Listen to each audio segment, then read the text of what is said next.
ఈరోజు ఇదే తెలంగాణ భవన్ ఏపీ భవన్ వేదికగా 100కు పైసార్లు ఇక్కడ మీటింగ్లు పెట్టినాం, వందల కొద్ది ఇక్కడ ధర్నాలు చేసినాం, వందల సార్లు ప్రెస్ మీట్ పెట్టినాం. ఇక్కడనే తెలంగాణ వ్యతిరేకులను నిలదీసినాం. మరి కష్టపడి తెలంగాణ తెచ్చుకున్నాం. ఇలా 10 సంవత్సరాలు మేము ఏం చేసినామా అనేది ఈ ఢిల్లీ నుంచి గల్లీ దాకా తెలుసు. ఈ ఢిల్లీ నుంచి వచ్చిన కేంద్ర మంత్రులు ఎక్కువ సంఖ్యలో ఏ రాష్ట్రానికి పోయినరు, ఎక్కువ సంఖ్యలో ఏ రాష్ట్రంలో ఉన్నటువంటి స్కీమ్లను పరిగణలోకి తీసుకున్నారు. ఏ అవార్డు వచ్చినా డ్రింకింగ్ వాటర్ కావచ్చు, ఇరిగేషన్ వాటర్ కావచ్చు, వడ్ల కొనుగోలు కావచ్చు, పంటలు పండించడం కావచ్చు, తినడానికి కూడా కష్టమైన పరిస్థితి నుంచి దేశానికే అన్నం పెట్టే స్థాయికి తెలంగాణ ఈ 10 ఏళ్లలో ఎట్లొచ్చింది అని చెప్పి అధ్యయనం చేసినటువంటి ప్రభుత్వం ఈనాటి ప్రభుత్వం కూడా ఉంది. మరి ఇలా తెలంగాణలో ఏం జరుగుతుంది, తెలంగాణలో ఏం అభివృద్ధి అవుతుంది, కేంద్రం నుంచి మంత్రులు పోయి ఏం చూస్తున్నారు, కూల్చివేతలు చూస్తున్నారా,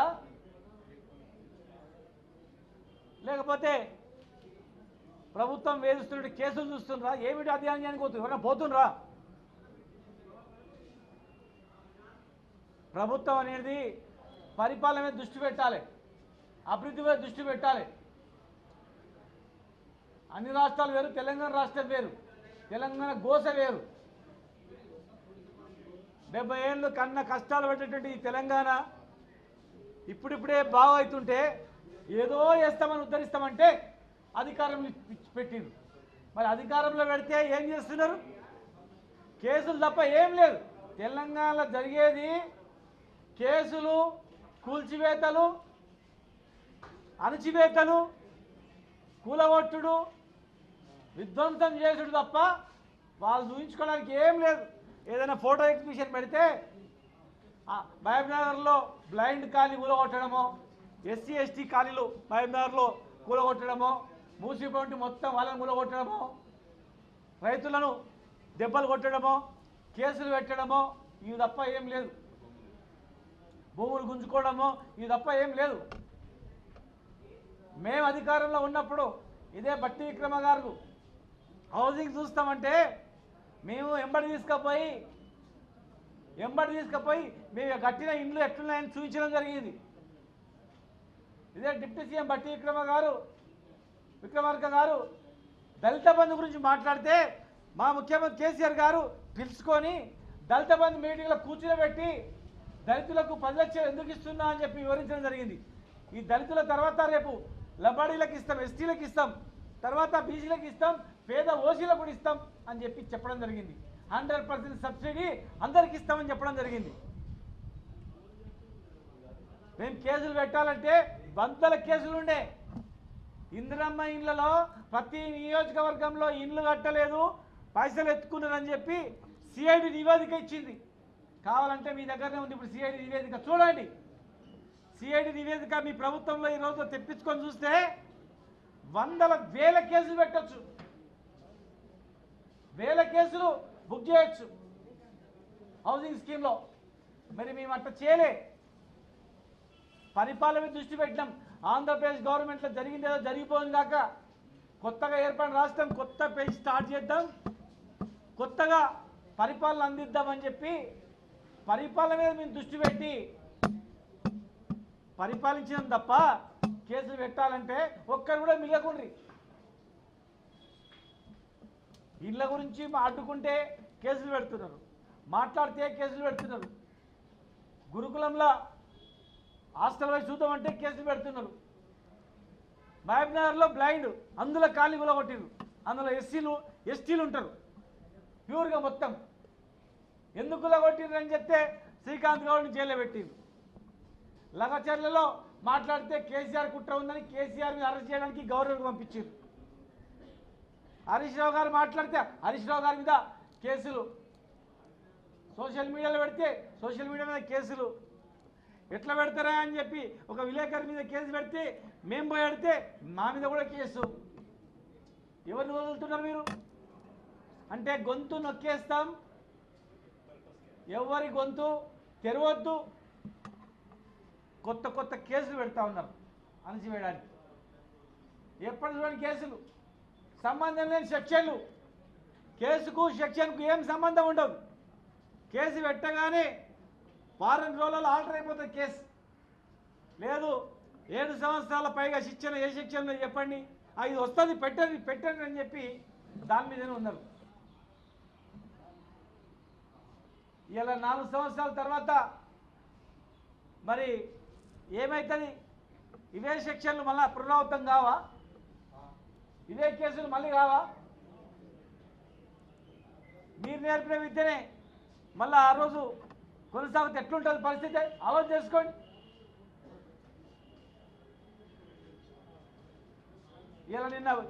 ఇలా భూకంపం వచ్చింది రాత్రి పొద్దుగాల తెల్లవారుజామున 69లో ఒక భూకంపం వచ్చింది. మళ్ళీ తెలంగాణలో ఇప్పుడు మళ్ళీ ఒక భూకంపం వచ్చింది. సంవత్సరం దాటుతుంటేనే పెద్ద భూకంపం వచ్చేసింది. భూమి కూడా భయపడిపోయింది.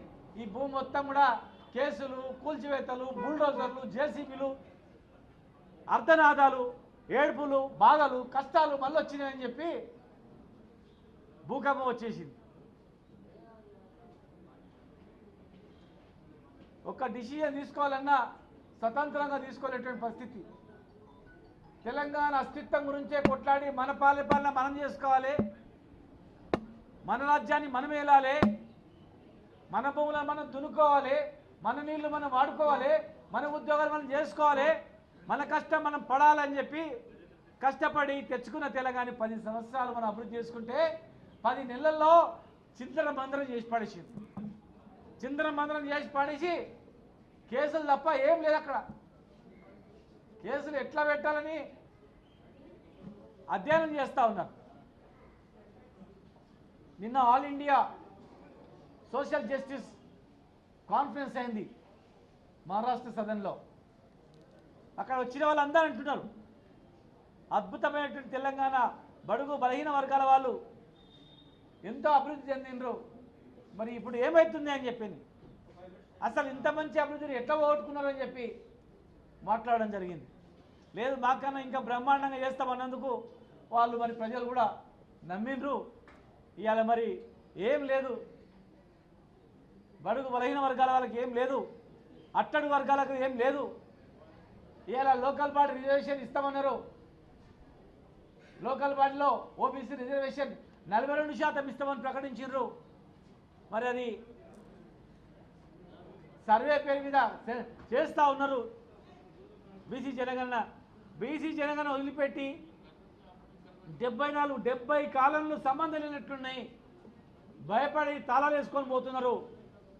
సరైన సమాచారం ఇవ్వట్లేదు. అసలు అవన్నీ ఎందుకంటే కూడా మాట్లాడటం లేరు. మరి ఈరోజు అది జరుగుతుందా?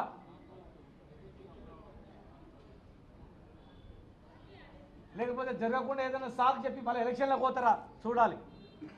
త్వరలో ఎలక్షన్ ఉంది కనుక మాకు కావాల్సింది సాకులు కాదు, మాకు కావాల్సింది జనాభా ప్రాతిపదిక మీద మాకు రిజర్వేషన్, లోకల్ బాడీలో రిజర్వేషన్ కావాలా. కేంద్రం నుంచి కావాల్సింది మేము అడుగుతాం. సెన్సెస్ పెట్టాలి, సెన్సెస్ ప్రకారం ఎంత జనాభా వెళ్తుంది, దాని ప్రకారం చట్టసభలో కూడా రిజర్వేషన్ ఇవ్వాలి, ఓబీసీ మంత్రిత్వ శాఖ ఇవ్వాలి. అట్టడుగు వర్గాల వాళ్ళు బాగుపడాలంటే రాజకీయ ప్రాధాన్యత ఇవ్వాలి, నామినేటెడ్ పోస్టులు కూడా ఇవ్వాలి. ఇలా ఇంతమంది బీసీలు ఉంటే 60% ఉంటే 2 మంత్రులు లేరు. మరి ఎస్సీ ఎస్టీలకు అన్యాయం జరుగుతూ ఉంది. మా ఆయంలో లంబాడ జాతి వాళ్ళకు మినిస్ట్రీ ఇచ్చాం, మైనార్టీలకు ఉప ముఖ్యమంత్రి ఇచ్చినాం, ఎన్నో చేసినాం. మరి ఈరోజు ఏమవుతుంది? 6 ఖాళీ అయితే మంత్రులు 6 ఎక్కడ పేరు వినబట్లేదు. అణచివేతలు, కూల్చివేతలు తప్ప ఏం లేదు, కేసులు తప్ప ఏం లేదు. కేటీఆర్ గారిని జైల్లో పెడతానో, హరీష్ రావు గారిని జైల్లో పెడతానో, లేకపోతే కేసీఆర్ గారిని జైల్లో పెడతానో, మాట్లాడినటువంటి వాళ్ళను వీళ్ళందరినీ జైల్లో పెడితేనో ఉద్యమం అణిగిపోతుంది అంటే పొరపాటు.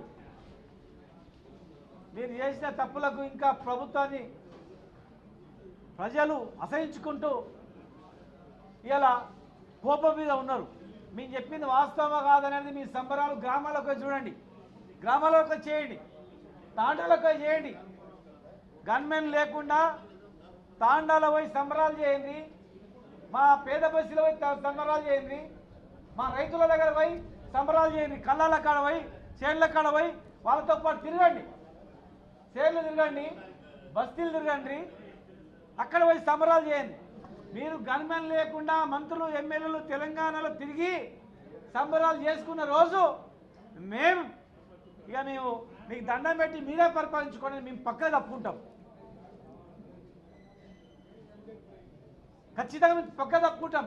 ఇక మీకే గెలిపియండి చెప్తాం. లోకల్ బాడీలో మొత్తం వాళ్ళకే గెలిపియండి పోయి. బ్రహ్మాండంగా ఉంది పరిపాలన. మేము కష్టపడి తెలంగాణ తెచ్చుకున్నది తెలంగాణ అభివృద్ధి గురించి. తెలంగాణ అభివృద్ధి అవుతుంటే మాకెందుకు ఈ లోకల్ బాడీ ఎలక్షన్ మేమే తప్పుకుంటాం. ఏ రోజైతే మీరు గ్రామాల్లో సంబరాలు చేసుకుంటారో, గన్మెన్ లేకుండా ఎమ్మెల్యేలు మంత్రులు సంబరాలు పాల్గొని బయటకు వస్తారో ఆ రోజు మేము మీకే చేయకూడతాం. అంతేగాని నిర్బంధాలు పెట్టి కేసులో భయపెట్టించి అంచివేస్తూ నిర్బంధాల మధ్యలో తెలంగాణ అంటే తెలంగాణ తెచ్చిన కడుపు మంట అవుతుంది. తెలంగాణ ఉద్యమంలో పాల్గొన్న వ్యక్తులు వాళ్ళు కాము ఉండొచ్చు, కడుపు నిండినోడు కాలు ఉండొచ్చు, కానీ మా పేద రైతు కానీ పేద బక్కజిక్కినటువంటి మా పేద వర్గాలు కానీ మా పేద రైతు కానీ తెలంగాణ ఉద్యమంలో పాల్గొన్న కానీ తెలంగాణ ఆగమవుతుంటే సహించరు. కేసులకు భయపడితే తెలంగాణ వచ్చేదే కాదు. ఇక్కడనే 100 కేసులు పెట్టింది ఇదే ఢిల్లీలో అందరి మీద. ప్రాణాలకు తెగించినోడు తెలంగాణడు, ప్రాణాలకు భయపడినోడు తెలంగాణడు. తెలంగాణ తెచ్చినోనికి కడుపు మంట అవుతుంది తెలంగాణ ఆగమవుతుంటే. కనుక ఇప్పటికైనా పద్ధతి మార్చుకొని మీరు ఇచ్చిన హామీలు నెరవేర్చాలి. ప్లస్ రాజకీయ పదవులు కూడా అట్టడుగు వర్గాల వాళ్ళకి ఇవ్వాలి. 42% రిజర్వేషన్ ఇవ్వాలి. మా రైతులకు వెంటనే మీరు సంక్రాంతికి ఇస్తామన్నారు కదా, రైతు భరోసా 100% సంక్రాంతికి ఇట్లా మీరు రైతు భరోసా ఇవ్వకపోతే, కంప్లీట్ చేయకపోతే 100కు 100% రుణమాఫీ మీరు అయిందంటున్నారు కదా, మీరు సంక్రాంతికి ఊళ్ళల్లో రాండి, గన్మెన్ లేకుండా వచ్చి సంక్రాంతి సంబరాలు చేసుకోండి. ప్రజలే ఒకవేళ నిలదీయలేదనుకో, ప్రజలందరూ కూడా అన్నీ అనుకో, దాన్ని మీరు ఏం చెప్తే మేము అది వింటాం. పద్ధతి మార్చుకొని పరిపాలన దృష్టి పెట్టి కన్నా కష్టాలు పడి వేల మంది ప్రాణాలకు తెగించి ప్రాణాలు పోయి తెచ్చుకున్న తెలంగాణలో ఉట్టి ఏదో మాటలు చెప్పి అనుభవిస్తామంటే కుదరదు. దానికి ఎవరం కూడా మేము ఊరుకోం. ఇచ్చిన హామీలు నెరవేర్చాలని చెప్పి మేము డిమాండ్ చేస్తా ఉన్నాం.